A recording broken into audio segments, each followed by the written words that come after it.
Hoy tenemos el placer de charlar con Ernesto Rebello. Él es economista con más de 20 años de experiencia profesional y formación académica en países tan diversos como Venezuela, Francia, Inglaterra, Escocia, Austria, Uruguay y España. Experto en análisis macroeconómico, ciclos económicos, geopolítica, desarrollador también de negocios e investigación de mercado en el mundo de los hidrocarburos, la energía, las materias primas y los mercados financieros. Ernesto, ¿qué tal? ¿Cómo estás? Es un placer que nos hayas podido atender en este viernes previo a la llegada de Donald Trump al poder. ¿Cómo te encuentras? Hola, buenas tardes a todos. Muchísimas gracias, Ana, y el resto del equipo de Comercio TV. Súper contento de poder participar en mi primera vez en su canal y espero repetir nuevamente en el futuro. Bueno, claro que sí, Ernesto. Para nosotros será un gusto y un placer que estés aquí frecuentemente con algunas entrevistas que podamos hacerte. Bienvenido, mi nombre es Alejandro y pues aquí está Buenos Días Wall Street a tu disposición. Gracias, gracias.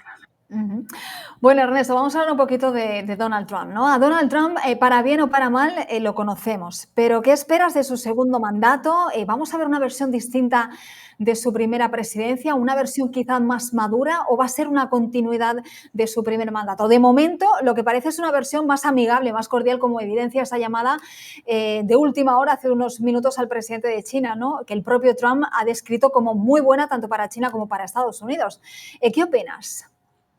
Bueno, viendo un poco el lenguaje corporal que tú lo acabas de mencionar hace unos minutos sobre la foto oficial presidencial, tenemos la comparación de la foto del 2017 versus la 2025 y bueno, podemos ver unas caras muy dispares, ¿no? El 2017, una cara amigable, el 2025 tiene una cara ahí como desafiante, pero bueno, es parte yo creo que de su estilo de negociación.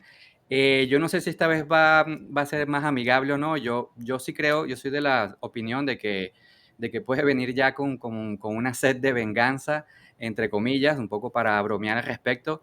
Pero si analizamos un poco todo su proyecto MAGA, todos digamos, sus pilares más importantes, como reducción de impuestos, aumentos de tarifas, de regulación energética, también tenemos la parte de política exterior, inmigración y también la parte regulatoria. Vemos que, bueno, puede tener gran impacto en la inflación, la mayoría de ellos. Me parece que es inflacionista. En algunos puntos sí podría controlar la inflación y veremos si logra crear los nuevos puestos de trabajo que está anunciando, si va a apoyar a las pequeñas y medianas empresas. Pero de manera bastante específica diría que la reducción de impuestos lo que intenta favorecer es quizás a los ricos o ultra ricos o millonarios esperando la famosa teoría del efecto derrame o trickle down, que es el goteo de que, bueno, si yo le facilito un ambiente más amigable a los ultra ricos, van a crear trabajo y así se va a favorecer a todo el mundo. Bueno, esa es una teoría que también está por verse si funciona. Hay veces que funciona, otras veces no. Y también esa reducción de impuestos puede provocar un aumento en la emisión de deuda para poder llenar ese hueco, ¿no? Desde el lado de aranceles, también tenemos que es cierto que pretende proteger a la industria nacional y crear nuevos puestos de trabajo, pero yo creo que va a ser inflacionista porque al final del día el consumidor final es el que termina pagando ese impuesto a los nuevos, a los productos importados y también si hay una retaliación, el sector exportador se va a perjudicar. En el tema de la energía, un punto a favor porque la desregularización de todo el tema de los hidrocarburos y otras industrias energéticas tradicionales podría mantener la inflación a raya. En política exterior sabemos que, bueno, hay todo lo que tiene que ver con tensiones geopolíticas, diplomáticas y comerciales tienden a ralentizar la globalización y el intercambio comercial y entonces allí también se produce un efecto inflacionista. En inmigración, si se adopta políticas de expulsión de migrantes, puede presionar a un aumento en los salarios, en aquellos trabajos de menor valor agregado, pero que son indispensables en la economía estadounidense, como agricultura, restauración, construcción.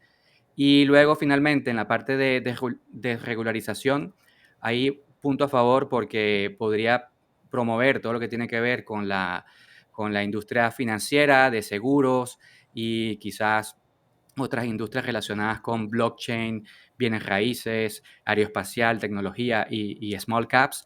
Y bueno, eso por supuesto traería un desarrollo importante en Estados Unidos. Entonces, bueno, hay unas son de cal, otras son de arena, así que bueno, veremos cómo comienza este segundo mandato. Efectivamente, Ernesto, así como tú lo estás mencionando, un recuento de todo esto que está sucediendo para darnos cuenta de lo que Donald Trump está heredando del país en este momento, ver esa situación económica que realmente es cambiante por los últimos 4 años, cuando se fue y ahora regresa. Pero en cuestión económico, en este nivel económico, ¿por qué Biden está presumiendo que deja una economía fuerte, una inflación del 2.9 y una tasa del desempleo del 4.1, perdón? Sí, actualmente se escucha mucho en los medios tradicionales y en los analistas también tradicionales hablan del excepcionalismo americano. Y yo no me creo ese cuento, para mí es, como decimos, un cuento chino, porque si levantamos el capó o revisamos el sucio que está debajo de la alfombra, nos vemos que la economía estadounidense no es tan fuerte como muchos creen. Por ejemplo, yo considero que en Estados Unidos está un proceso muy cercano a la estanflación. Si no estamos en ella, vamos a ese ritmo. Ya en Europa lo estamos abiertamente, pero fíjate cosas como estas, ¿no? Las expectativas de la expansión del PIB están en caída, mientras que las expectativas de crecimiento de la inflación suben. Luego tenemos las expectativas de los ciudadanos, su expectativa de situación actual y futura también está en caída. Yo comento estas cosas analizando gráficos de fuentes oficiales y también fuentes de empresas privadas, ¿vale? Por ejemplo, el ahorro como porcentaje de los ingresos ha disminuido en Estados Unidos y actualmente está prácticamente en cero. Tenemos el uso de las tarjetas de crédito por el cielo, los impagos también de esas tarjetas de crédito por el cielo. Luego, el coste del dinero para las familias está aumentando muchísimo. Los tipos de interés están cayendo, pero de forma digamos, contra la teoría. Los tipos de interés de hipotecas para 30 años están disparados y rondan el 7%. Y el interés de tarjetas de crédito también supera el 20%. Tenemos un sector industrial y manufacturero totalmente debilitado, con la capacidad industrial y el PMI de manufacturas con una contracción que lleva más de 30 meses consecutivos. El ahorro nacional como porcentaje del PIB también está en niveles negativos. Luego tenemos empresas declaradas en bancarrota en sus mayores niveles desde el año 2010 y el aumento es casi el 90% respecto a hace 2 años. Y así seguimos con, bueno, la asequibilidad de la vivienda en Estados Unidos también está en crisis. El tema del empleo, la gente no lo entiende, pero el empleo es un dato bastante retrasado. Y todas las publicaciones de empleos que se hacen semanalmente se revisan y las revisiones han sido, bueno, que han desaparecido casi que 1 millón de trabajos. Es decir, se ajustan a la baja y han sido los mayores ajustes a la baja desde hace muchas décadas. Entonces, no considero que tampoco el empleo esté fuerte, con unas solicitudes de paro en aumento. Y por último, también tenemos una inflación que no para de crecer. Recordemos que la inflación es una variable que se acumula, que no deja de crecer. Actualmente parece que va creciendo a ritmos menores, pero si analizamos la inflación subyacente o vamos un poco más atrás en la cadena de valor de esa creación de la inflación, si analizamos el IPP, que es el índice de precios al productor, está por encima del 3% y sigue subiendo. Entonces, tarde o temprano el productor le va a trasladar al cliente final el aumento de precios, con lo cual creo que el excepcionalismo estadounidense no existe.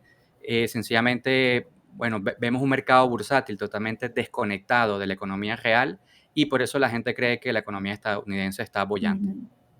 Sí, es curioso, ¿no? Porque estos temas los mencionamos mucho con María Lorca Susino, que es nuestra profesora de economía aquí en Buenos Días Wall Street, y precisamente ayer hablábamos de eso, ¿no? Que la economía, los datos, uno los enseña y dice la economía de Estados Unidos está fuerte, pero si luego va a lo profundo, ¿no? A lo que está debajo de la alfombra, como tú mencionabas, hay un montón de datos que demuestran todo lo contrario. Y fíjate que mientras hablabas busqué un dato que ayer me llamó mucho la atención, y es que el número de personas sin hogar en Estados Unidos ha alcanzado un máximo histórico con un gran aumento reciente. Y de hecho, habla de un aumento del 33% con respecto a 2020. O sea, que cada vez hay más gente que está sumida en la pobreza, ¿no? Esto es un dato también que a mí me llamó mucho la atención, el tema de la mendicidad.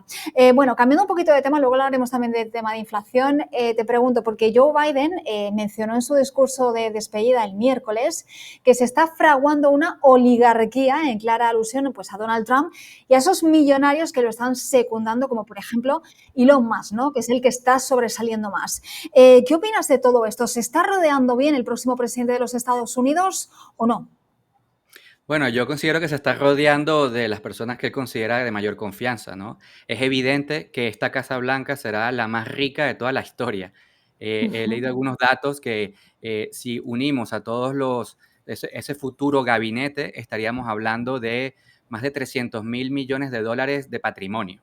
Entonces, claro, cuáles las exigencias que le puede, bueno, valga la redundancia, este nuevo gabinete le puede exigir al presidente un conjunto de medidas que le favorezca a ellos mismos. Ahora, la oligarquía en Estados Unidos también está del otro lado del espectro político, ¿no? Porque si analizamos, por ejemplo, los congresistas en Estados Unidos, tanto republicanos como demócratas, y si vemos la cantidad de dinero que han ganado invirtiendo en bolsa y quizás utilizando algún tipo de información privilegiada, nos damos cuenta que es impresionante, ¿no? Como tú decías, hay una, hay una desconexión muy grande entre el percentil que gana más y el percentil que gana menos en Estados Unidos. Se ha disparado esa inequidad de ingresos y eso es uno de los problemas que luego podría pasarle factura a este gobierno y a cualquier otro. Ya, por ejemplo, hay un libro que me gusta mucho recomendar, el último libro de Ray Dalio, de por qué fracasan las naciones, y uno de los puntos es cuando un país comienza a tener problemas de inequidad de ingresos y se dispara esa brecha entre ricos y pobres, trae muchos problemas y lo puede hacer caer.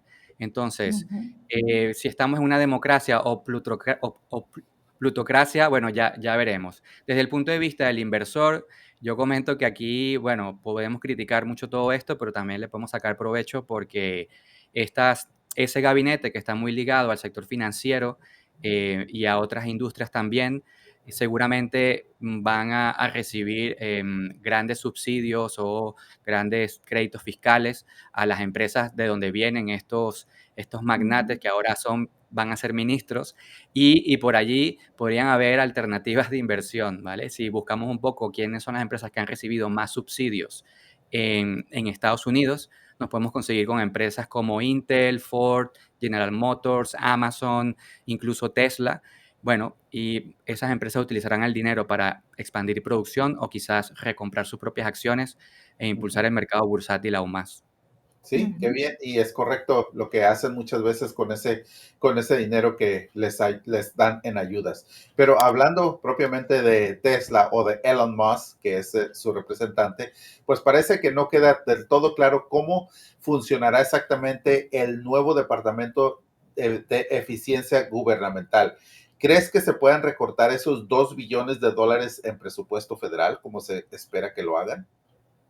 Yo lo veo bastante complicado y a mí también me da mucha gracia el nombre que le van a dar a esa nueva institución en Estados Unidos porque es el mismo nombre que tiene una meme coin muy importante en Sí. el mercado cripto que no tiene ninguna utilidad y que sencillamente Elon Musk le gusta impulsarla haciendo sus comentarios en X. Entonces, ya por allí me da bastante gracias, pero si vemos un poco el déficit de presupuesto de Estados Unidos es impresionante. Hace poco salieron los últimos datos de que alcanzó una cantidad de 711.000 millones de dólares durante estos primeros 3 meses del año fiscal de 2025. Ese va a ser el déficit presupuestario. Y estos son 200.000 millones más o un 39% que el periodo del año pasado. Entonces, que Elon Musk con la otra persona, que ahora no me acuerdo el nombre del otro señor que Ramaswamy. sí, que lo va a acompañar en poder reducir ese gasto fiscal, yo lo veo muy complicado, ¿no? Sobre todo por algo que tiene que ver ya desde el punto de vista político, porque los posibles recortes serían económicamente peligrosos y políticamente inaceptables para la base electoral de Trump, porque ellos también reciben una gran porción del gasto social estadounidense, lo reciben ellos. Entonces, imagina que vayan a reducir en Social Security o en Healthcare o Medicare o cualquiera de las otras partidas presupuestarias que tiene el gobierno. Si dejan de recibir ese tipo de apoyo, bueno, ¿cómo crees que se van a sentir dentro de 1 año, 2 años o 3 años? Bastante descontentos. Con lo cual, yo creo que Elon Musk ha declarado últimamente que él no ve muy claro que pueda lograrlo. Y yo creo que está echándose un poco para atrás en cuanto a las expectativas, ¿vale? Sí, siempre se puede hacer recortes, es cierto, siempre se puede optimizar, pero cuidado con tocar la base electoral, o sea, con tocarle los bolsillos a la base electoral, ¿no? Ujú. Bueno, ha habido bastante polémica en cuanto a los nombres que acompañarían a Donald Trump en su gobierno. Se ha hablado mucho de Scott Bessent, secretario del Tesoro, magnate de Wall Street, donante clave en la campaña de Trump, que ha prometido combatir la inflación y endurecer también las sanciones a Rusia. Y se ha hablado también mucho de Paul Atkins, el nuevo presidente de la Comisión de Bolsa y Valores de Estados Unidos, que me estaba fijando que tienes detrás ese cuadro de Bitcoin. Bueno, pues él planea, ¿no?, una revisión de la política sobre criptomonedas. ¿Qué pasará con Bitcoin, con el activo digital? Porque además enfrente está Jerome Powell, que recalcó que la criptomoneda no es legal en Estados Unidos. Bueno, primero déjame decirte que hace creo que escasas horas, Scott Bessent comentó que no estaba de acuerdo para nada con las CBDCs. Entonces ya eso es un punto a favor del mundo cripto, es decir, no está de acuerdo con que la Fed tenga una Fed Coin, por ejemplo, que permita controlar las transacciones de los ciudadanos. Ya por allí, eh, punto a favor del el ecosistema criptográfico. Y luego tenemos a Paul Atkins, que será el nuevo presidente de la Comisión de Bolsa de Valores de la SEC, y también va a tener debajo de él a otros comisionados que les hacen llamar Crypto Dad y Crypto Mommy, algo así les llaman, ¿vale? Eso quiere decir que abiertamente van a venir con una política para apoyar ese ecosistema que además ya tiene incluso sus lazos importantes con el sector energético y petrolero y gasífero, porque para aquellos que no conocen esto, el centro de minado más importante de Estados Unidos está en el estado de Texas y Ujú. muchas de las mineras, como sabemos, son grandes espacios que necesitan mucha energía para mantener refrigeradas y trabajando los ordenadores, entonces necesitan energía barata y han recurrido al gas natural que proviene de los campos de petróleo que antes se despilfarraba.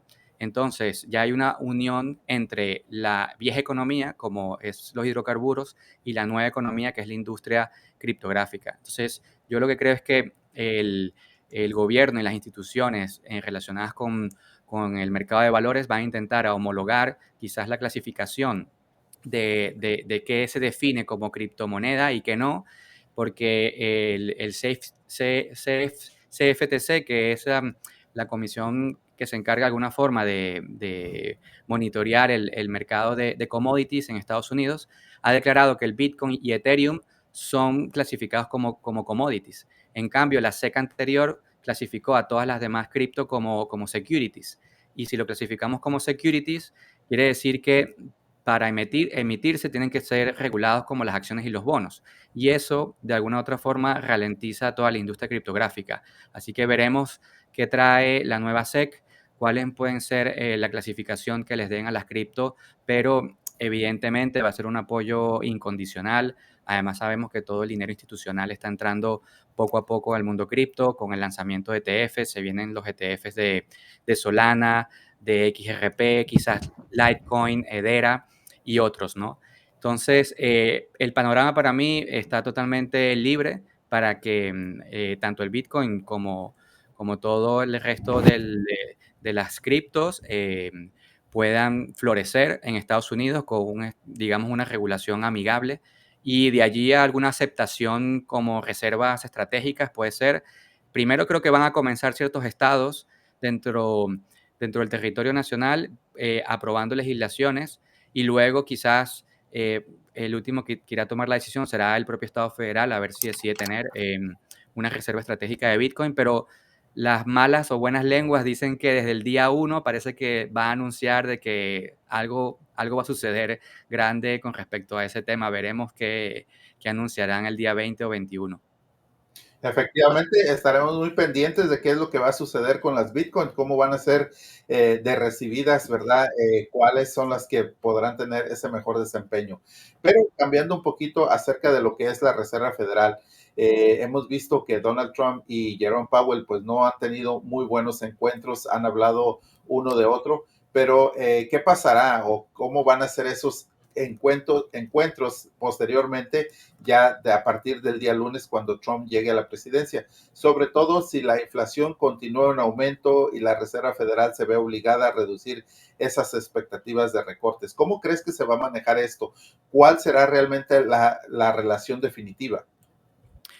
Yo creo que va a ser una relación bastante tensa. Hay que comenzar a recordar algo importante, que Jerome Powell es un funcionario que representa a los intereses de varios bancos privados. Es decir, la Fed es el único banco central privado en el mundo, que es compuesto por varios bancos privados federales. Y el presidente como tal del país no tiene el poder para destituirlo.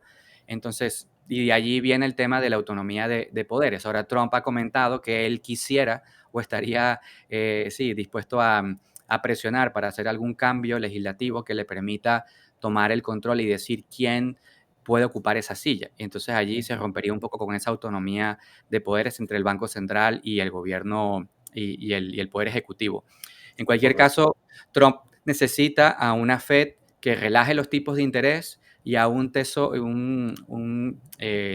a un secretario del Tesoro que además inyecte liquidez vía emisión de deuda, porque de esa manera podríamos regresar a un entorno de un dinero barato para impulsar la economía, eso sí, a expensas de un shock de inflación. Entonces, yo creo que Jerome está entre dos aguas, bastante presionado, de decir, bueno, ¿qué hago? Si quiero revertir el enfriamiento del mercado laboral y reducir el coste de la deuda pública, debo entonces bajar los tipos. Pero si quiero enfrentar un nuevo shock de inflación, que si analizamos los datos, parece que estamos repitiendo los mismos patrones de los años 70 y 80, que habíamos disminuido la inflación de una forma importante, pero luego vino un segundo shock, una segunda ola que llevó la inflación nuevamente a por encima del 10%. Si estamos repitiendo esos patrones, entonces allí la Fed yo creo que está temerosa de seguir bajando y yo creo que estará revisando un poco la historia porque la Fed de los años 70 cometió el error de bajar los tipos de una manera muy acelerada y luego eh, propició esa segunda ola de inflación. Ujú. Así que yo creo que va a ser un entorno muy complicado, sobre todo si analizamos los datos digamos, de la masa monetaria o sí, podemos revisar tres datos importantes que pueden afectar mucho a la inflación, que es la masa monetaria, ¿vale? La velocidad con que se gasta el dinero en Estados Unidos y los préstamos de banco que están subiendo. Todo eso nos da a entender que toda la reducción de masa monetaria que habíamos visto en los últimos 2 años se va a revertir y ahora va a venir un nuevo shock de nueva liquidez al mercado y eso evidentemente causa shocks de inflación. Ujú. Wow. Bueno, pues vamos a estar muy pendientes, ¿no? Para muchos analistas y economistas, de hecho, el último recorte de la Reserva Federal que se hizo en diciembre sobraba. En fin, bueno, seguiremos muy atentos a esto. Antes has hablado de los aranceles, un poquito en la primera pregunta. Esta es la palabra favorita de Donald Trump del diccionario, lo ha dicho él, ¿no? Estamos de acuerdo en que van a estimular la producción manufacturera, van a proteger el empleo en Estados Unidos, van a atraer a empresas extranjeras, generarán mayores ingresos públicos, pero es verdad que al final esto también desembocaría en una mayor inflación, ya que estábamos hablando de inflación, y lógicamente pues precios más altos para el ciudadano. Lo vamos a seguir notando en nuestros bolsillos, que a fin de cuentas eso es lo que más nos preocupa. ¿Se puede lograr algo intermedio entre lo que busca Trump con los beneficios que pueden traer los aranceles para Estados Unidos y ese MAGA sin que sea una subida o un repunte de la inflación que pueda de alguna manera pues afectar al ciudadano, ¿no? Que al final votó a Trump precisamente para eso, ¿no? Para ver o para darse un respiro económicamente? Sí, pero tendría que hilar bastante fino, porque si se le pasa la mano, entonces podría causar graves problemas, no solamente a nivel nacional, sino a nivel internacional. O sea, veamos un poco cuál podría ser las consecuencias. Si él aplicara lo que ya ha planteado de unas tarifas muy elevadas contra China y otras contra el resto del mundo también, que incluso pueden superar él está hablando de tarifas contra China del 60%, 20% contra el resto del mundo. Y si ese resto del mundo también hay una retaliación, al final, ¿qué sucede? Bueno, hay modelos que lo han calculado y comentan que si él llega hasta ese extremo, el ciudadano estadounidense podría pagar un sobreprecio de un 20% de lo que ya lo está haciendo actualmente por muchos productos importados. Luego, desde el punto de vista exportador, si la retaliación se da, entonces las empresas exportadoras podrían incluso tener que pagar un 15 o un 20% adicional de impuestos en el país de destino. Entonces estamos hablando de, por ejemplo, en las empresas que componen el SP500, las principales empresas de ese índice, que son tecnología, comunicación y otras de gran crecimiento, la mitad de sus ingresos provienen de exportación. Entonces, imagina lo que pueda suceder si hay una retaliación. También pueden sufrir sus estados financieros y, por supuesto, reducir sus beneficios y tener una caída en la bolsa. Así que hay que tener mucho cuidado. También, en cuanto a puestos de trabajo, que tú lo comentabas, en teoría los aranceles sí permiten tener algún tipo de protección de la industria nacional, etcétera, pero hay datos ahí interesantes que hay aproximadamente más de 500,000 puestos de trabajo que podrían estar en peligro. ¿Por qué? Porque son empresas e industrias que exportan hacia China. Entonces ahí tenemos empresas relacionadas con granos y soja, educación, cárnicos, aeroespacial, semiconductores, medicina, maquinaria industrial, autopartes. Todas esas industrias que exportan a China, si hay una retaliación, pudieran incluso tener que despedir a personas. Entonces ahí podría ser un tiro en el pie.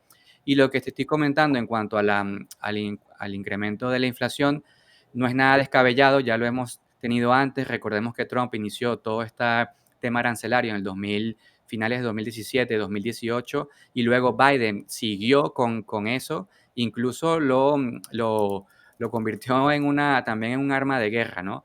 ¿Y qué sucedió? Que mientras tanto la inflación alcanzó máximos de 40 años justo en el año 2022. Entonces, cuidado que además desde el punto de vista global, lo que se puede producir es una dislocación de la producción de China, porque China no va a parar sus industrias. Lo que sencillamente va a hacer es, voy a desviar los coches que antes exportaba hacia Estados Unidos, por ejemplo, los voy a desviar hacia Europa. Y Europa, que está recibiendo ahora una avalancha de nuevos coches, y que está haciendo Europa asumir una política también de aranceles. Entonces, ¿a qué nos lleva esto? Este tit for tat, como se dice en geopolítica, este ojo por ojo, diente por diente, que nos puede llevar a una grave fragmentación geoeconómica, a graves conflictos, a volatilidad en la bolsa, a disrupción o, digamos, bloqueo en las rutas comerciales, y todo eso al final del día es menor crecimiento económico y conflicto militares entre bloques, porque no hay que olvidar que los conflictos militares se van cocinando poco a poco y se inician primero con conflictos diplomáticos, luego pasan a conflictos comerciales y luego terminan en las armas. Así que hay que tener cuidado y bueno, él podrá tener esos anuncios de aranceles, pero yo creo que al final y al cabo se va a analizar los pros y los contras y vendrán aranceles, pero no creo que sea en la magnitud en que lo estuvo anunciando durante la campaña. Es correcto, Ernesto, y la verdad, impresionante todo lo que nos estás informando, ¿verdad? Todos estos buenos comentarios para poder entender qué es lo que está sucediendo. Quiero continuar con esto porque, mira, Donald Trump pues afirma que hará revocar una nueva provisión que Joe Biden hizo en cuestión de la extracción futura de petróleo y de gas aquí en alta mar, que cubre pues realmente gran parte de los Estados Unidos. ¿Qué busca con esto y qué consecuencias podríamos esperar? Bueno, yo creo que Biden ahí lo que quiere es un poco sabotear la llegada de Trump, ¿no? Un poco que Trump llegue con un trago amargo. Y también lo está haciendo quizás con el tema del Bitcoin. No sé si le dé tiempo de venderlos, porque también obtuvo digamos, una victoria judicial que le daba permiso al Estado digamos, hacia el gobierno de Estados Unidos de poder vender los Bitcoin incautados. Pero eso, junto con este tipo de decisiones, con el tema de petróleo, yo creo que es más como para sabotear esa llegada de Trump a la Casa Blanca. Pero una vez que ya está emitido esa decisión, yo veo muy difícil de que Trump la pueda revertir. ¿Por qué? Porque es una ley que expresamente no dice que un nuevo presidente o el que venga después pueda revertir una decisión. Es decir, para poder cambiar esta decisión de Biden, Trump tendría que llevar esta ley, que por cierto tiene 70 años de vigencia, tener que llevarla al Congreso, hacer una modificación, una enmienda donde diga que otro presidente puede revertir la decisión del anterior. Entonces yo creo que va a ser complicado. Claro, sabemos que Trump tiene el poder de las ambas cámaras y también del Tribunal Supremo de Justicia, pero también es algo bastante ajustado, con lo cual yo creo que va a ser difícil. Pero hay que entender una cosa, es cierto que la producción costa afuera de Estados Unidos representa aproximadamente un 14% de su producción total, pero la gran fortaleza la tiene en tierra firme, donde ahí sí Trump en su primer mandato, sí otorgó mayores licencias e incentivos como créditos fiscales y otro tipo de ayudas para promover lo que se denominó como la revolución del shale oil. Entonces allí donde yo creo que va a enfocar la energía, ¿no? Enfocar los tiros de, vale, ¿cómo voy a impulsar la industria de hidrocarburos en mi país? Si ya no tengo espacio para poder seguir creciendo en aguas profundas, costa afuera, lo voy a sencillamente seguir buscando alternativas en tierra firme.